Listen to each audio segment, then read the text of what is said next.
क्या आपने कभी सुना है कि रावण के वध के बाद भी उसका अंत पूरी तरह नहीं हुआ था? हाँ, असली रहस्य छिपा है अद्भुत रामायण नामक ग्रंथ में, जहाँ वर्णन मिलता है एक और भयानक रावण का, सहस्त्र रावण। हजार मुख वाला, हजारों भुजाओं वाला इतना प्रचंड राक्षस कि उसकी एक बूंद रक्त भी धरती पर गिरती तो वहीं से हजार नए रावण जन्म ले लेते। युद्ध इतना भीषण हुआ कि श्री राम के बाण भी व्यर्थ हो गए।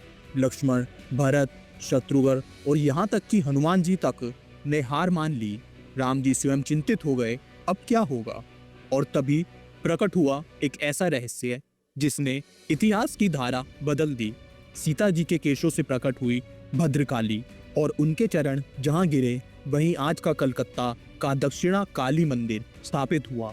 यह वही मंदिर है जहाँ आज भी काली माता भगवान शिव के वक्ष पर खड़ी दिखाई देती है। आखिर यह कथा क्यों वाल्मीकि रामायण या रामचरितमानस में नहीं, बल्कि केवल अद्भुत रामायण में ही लिखी गई?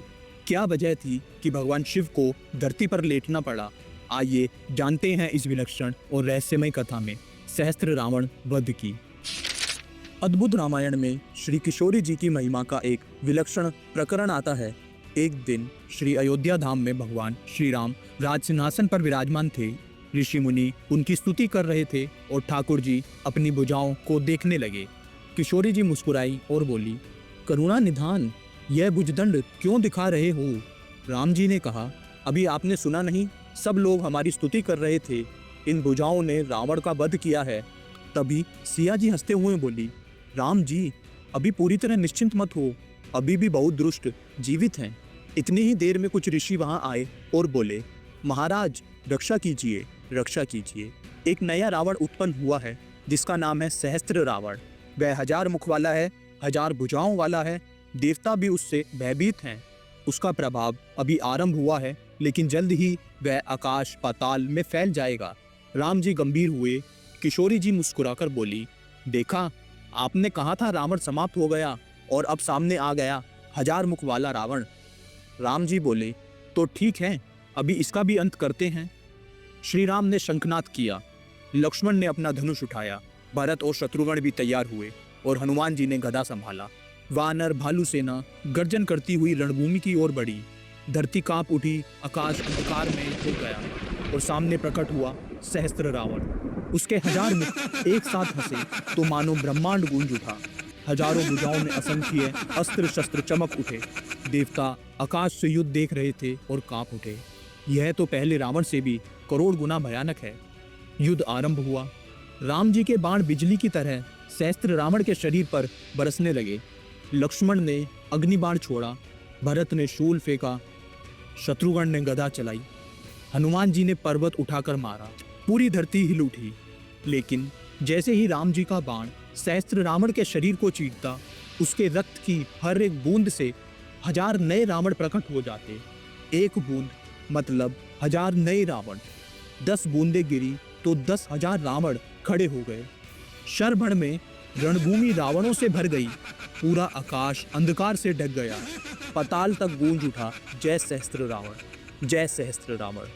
वानर भालू सेना हक्का बक्का रह गई। वह थक कर पीछे हटे और हाथ जोड़कर बोले, महाराज यह असंभव है। 10 सिर वाले का अंत हुआ था, पर यह तो 1000 सिर वाला है। जितना मारते हैं उतना ही बढ़ता जाता है। राम जी चिंतित हो उठे। लक्ष्मण भी व्याकुल हो गए। भरत, शत्रुघ्न और हनुमान जी तक ने हार मानने जैसे भाव प्रकट कर दिए। स्वयं भगवान राम सोच में पड़ गए। यदि इसका रक्त ही इसे अमर बना देता है तो फिर इसका अंत कैसे संभव है?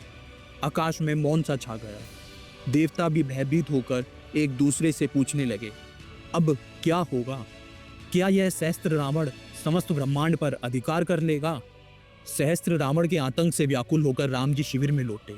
उनका चेहरा उदास था और मन शंकाओं से भरा हुआ। वह वशिष्ठ जी के चरणों में गिर पड़े और बोले, गुरुदेव अब समाधान बताइए। मेरे बाण व्यर्थ हो रहे हैं। उसके रक्त की हर बूंद से हजार नए रावण जन्म ले रहे हैं। ऐसे युद्ध का अंत कैसे होगा? वशिष्ठ जी ने शांत दृष्टि से राम जी की ओर देखा और बोले, रघुनाथ, यह भूलना मत कि शक्ति और शिव, नर और नारायण, राम और जानकी कभी अलग नहीं होते। आपके पास बल है, पर उस बल को स्वरूप जानकी जी हैं। जैसे लंका विजय उनकी कृपा से हुई थी, वैसे ही अब भी उन्हीं की कृपा से यह विजय होगी। राम जी गंभीर हो गए। वशिष्ठ जी ने आगे कहा, यदि आपको सहस्त्र रावण पर विजय चाहिए तो आपको जानकी जी को प्रसन्न करना होगा। उनके सहस्त्र नामों का पाठ कीजिए, हर नाम में उनकी शक्ति छिपी है। राम जी ने हाथ जोड़कर प्रणाम किया और नेत्र बंद कर सीता जी का ध्यान करने लगे। फिर उन्होंने सीता सहस्त्र नाम का पाठ आरंभ किया। 1000 नामों से जब स्तुति होने लगी तो पूरा वातावरण दिव्य आभा से भर गया। आकाश तक गूंज उठा, सीता सीता। देवता विस्मित हो उठे और स्वयं सहस्त्र रावण भी क्षण भर के लिए विचलित हो गया। जब राम जी ने सीता सहस्त्र नाम का पाठ पूरा किया तो पूरा वातावरण दिव्य प्रकाश से भर उठा। उन पवित्र मंत्रों की गूंज सुनकर सीता जी का मुखमंडल अद्भुत आभा से दमक उठा। वह धीरे धीरे उठी। सखियां उनके चारों ओर खड़ी थी और उन्होंने सहस्त्र रावण की विभीषिका का सारा हाल सीता जी को सुनाया। क्षण भर मौन रहा, फिर अचानक सिया जी की आंखों में अग्नि सी चमक उठी। उनके ललाट से दिव्य ज्योति प्रकट हुई और फिर जैसे ही उन्होंने अपने केश खोले, उनके केशों से ही एक अद्भुत, भयंकर और उग्र रूप प्रकट हुआ। भद्रकाली। काली का यह विभीषण स्वरूप देख देवता भी कांप उठे। उनके गले में मुंडमाला, हाथों में तलवार और त्रिशूल और जिह्वा बाहर लटक रही थी। चारों दिशाओं में उनके उग्र हाकार में भूकंप सा आ गया। देवगण स्तब्ध हो गए। यह कौन है? सीता जी ने मंद स्वर से उत्तर दिया, यह मेरी ही शक्ति है, मेरा ही उग्र रूप। आज यही सहस्त्र रावण का संहार करेगी। भद्रकाली ने प्रचंड गर्जना की और बोली, अब इस अधर्म का अंत निश्चित है। धरती पर उसकी रक्त की एक भी बूंद नहीं गिरेगी। राम जी ने फिर से धनुष उठाया। लक्ष्मण, भरत, शत्रुघ्न और हनुमान भी साथ खड़े हो गए और युद्ध पुनः आरंभ हुआ। राम जी के बाण सहस्त्र रावण को चीरने लगे। हर बार से उसका रक्त झलकता, लेकिन इस बार जैसे ही रक्त की बूंद गिरती, भद्रकाली झपटकर उसे अपनी जिह्वा से पी जाती। धरती पर एक भी बूंद नहीं गिरने दी। रावण जितना संघर्ष करता, उतना ही उसका रक्त बहता और उतना ही भद्रकाली पी जाती। क्षण भर में हजारों सहस्त्र रावण जो रक्त से उत्पन्न हुए थे, सबके सब भस्म हो गए। रणभूमि में अब केवल राम जी का धनुष बज रहा था और भद्रकाली का प्रचंड गर्जना गूंज रही थी।